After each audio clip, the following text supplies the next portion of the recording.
Danny Watt, and this week's video is on my hair care routine slash how to keep your hair healthy slash how to grow your hair longer. And if you see my dog in the background, he's just there, just chilling. Hey babies, just chilling.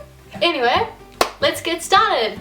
If you're new to my channel, then welcome! Today I'm just talking about how I keep my hair nice and healthy. By no means am I saying that I have the world's most healthiest hair, but I'm just going to share some of my tips and tricks and favourite products that I use to keep my hair in what I'd say is pretty good condition considering it's blonde. Oh my god, look at my dog. He's like a little frog with his back feet. Don't mind my dog, he's just, I don't even know, he's just a bit weird sometimes, but that's okay. We all are. I know that a lot of hairdressers say you can either have blonde hair or you can have long hair, and I'm here to challenge that because I think that you can have both. I have naturally quite dark hair, but it is dyed pretty light and I still think it is in quite good condition considering. So I think it all comes down to making sure you take really good care of it so you don't have to get it trimmed so often as well. So first off, I'm just going to tell you guys about my hair type, just so you know if the products that I use will work for your hair type as well. So basically I have fine hair, but a lot of it. The hair strands themselves are fine, but I have a lot of hair, so that makes it quite thick. Because my hair is quite fine, I don't like to use any products that kind of weigh it down too much. My favourite hair mask at the moment is this one here, which is the Macadamia Natural Oil Deep Hair Mask, and this stuff is just absolutely fantastic. I use it about once a week to twice a week. I'll let it sit in my hair for at least 10 minutes, sometimes up to an hour. It just makes your hair feel amazing, so smooth. I find a lot of masks don't really do a whole lot for my hair, but with this one I really do notice a difference. It makes my hair shinier and just kind of more detangled and just more manageable. Also smells great. This stuff retails in New Zealand for I think around $50 or $60, so it is quite expensive, but it does last me quite a while, and I really like using this product particularly on the ends of my hair, just so I keep them nice and healthy and they don't dry out. As an alternative to that, I really like this stuff here, which is just coconut oil, just in a jar that you can get from the supermarket. This one was about $12, and this kind of does the same thing as the hair mask. I really like this for a natural treatment. Basically you can use quite a few different types of coconut oil for this, but it is better to go with a more natural one. I'll just take a couple of spoonfuls out. So I just like to melt that in the microwave for like 30 seconds and soften it up. Otherwise you can kind of just take a little bit out and rub it in between your fingers, and it will just soften up to a liquid, and I'll just put that through on the ends. Even sometimes I'll leave this on my hair overnight, wake up and then have a shower and wash it all out, and it just makes your hair so soft. And being a student, I think I'll definitely pick this stuff up again over this one, just because it's so much cheaper and it pretty much does a similar thing for a fraction of the price. I'll probably use this stuff about once a week as well, or sometimes I just alternate between my macadamia mask just so I don't use it all and I can save this one for a bit longer. So I highly recommend this stuff to keep your hair in really good condition. The next thing that I'm going to talk about is just the shampoos and conditioners that I use. Now generally I like to use the Salon Professional shampoos and conditioners just because I find they really are a lot better for your hair. So lately I'm using the Kerasilk range in their shampoo and conditioner just because I actually got a keratin treatment a couple of months back. So the keratin treatment is something that just helps to smooth out your hair and helps to detangle and just decrease frizz over the next, it's supposed to I think last for 6 months. To be honest, I don't know if I've noticed a huge difference in my hair from getting that treatment done, but I have definitely noticed that it is a bit more manageable, which is really nice. I'm using this shampoo at the moment, which is just the Kerasilk Ultra Rich Keratin Care shampoo, and I'm using the little twin here, which is the conditioner, and that's just the Kerasilk Ultra Rich Keratin Care Daily Intense Mask. In conjunction with my shampoo and conditioner, I've also been using this Goldwow Kerasilk Rich Keratin Hair Conditioning Spray, and this is just a leave-in conditioner that I'll just spray over my hair.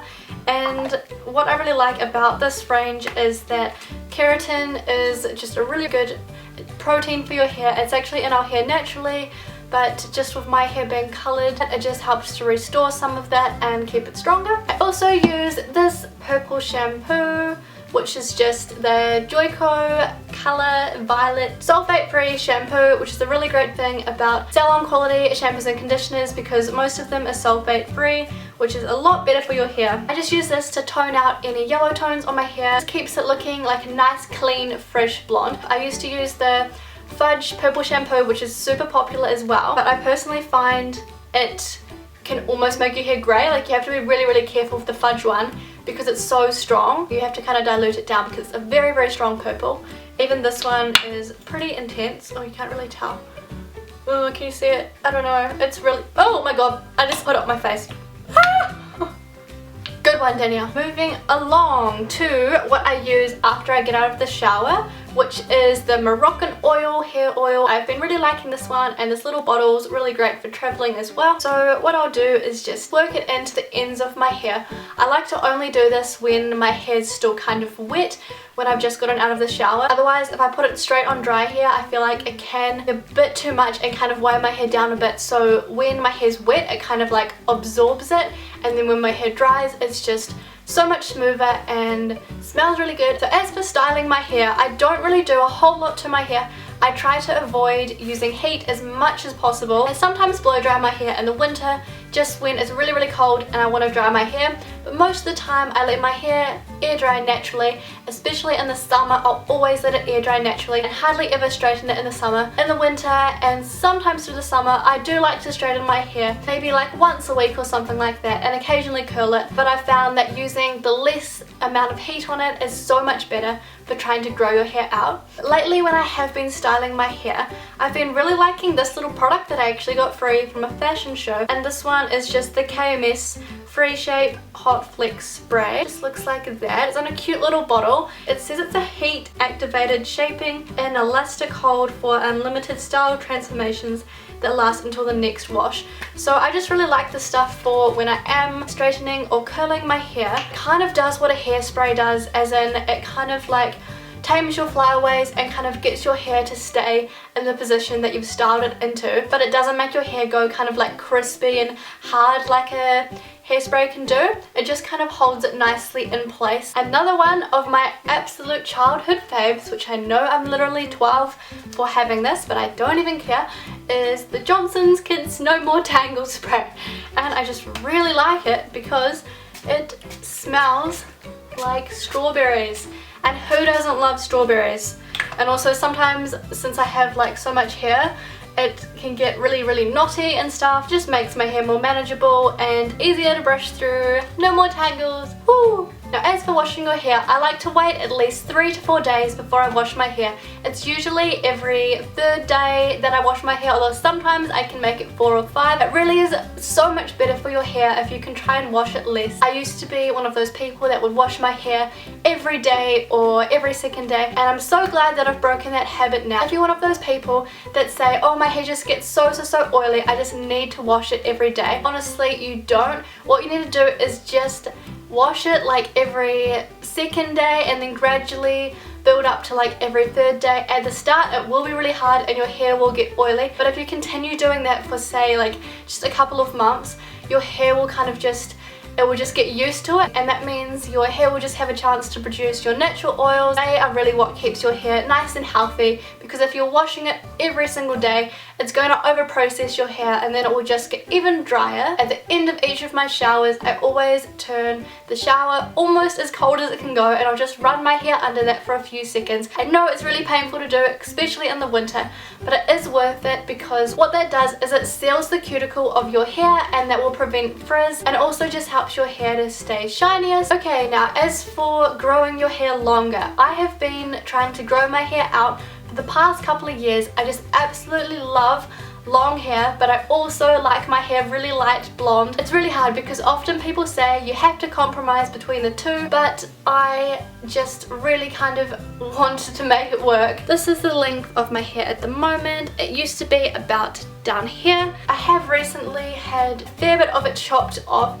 That was just so I could kind of start fresh, and now it's super healthy. I understand the frustration of wanting to grow your hair longer but not wanting to compromise on the colour, and I don't really think you have to, because my hair used to be quite short. It was probably about here, and I have been able to grow it quite a lot longer and still kept my colour. It's really just been not using too much heat on my hair and making sure I take really good care of it with hair masks, and then also trimming my hair. I used to be really against getting haircuts. I would say no, I don't want a haircut, because I was trying to grow my hair longer. I thought, why would I get a haircut if I'm trying to grow my hair? I think what you need to do is find the perfect balance of how often you should get it cut. Most hairdressers recommend between 6 to 8 weeks. Me personally, I like to go more between, I'd say probably 8 to 10 weeks. And this is just because I found when I was getting my hair cut like every 6 weeks, it just wasn't growing because they were cutting it off, and each time it was kind of just the same length. I find that kind of just extending that period just a little bit allows the hair to grow a bit longer,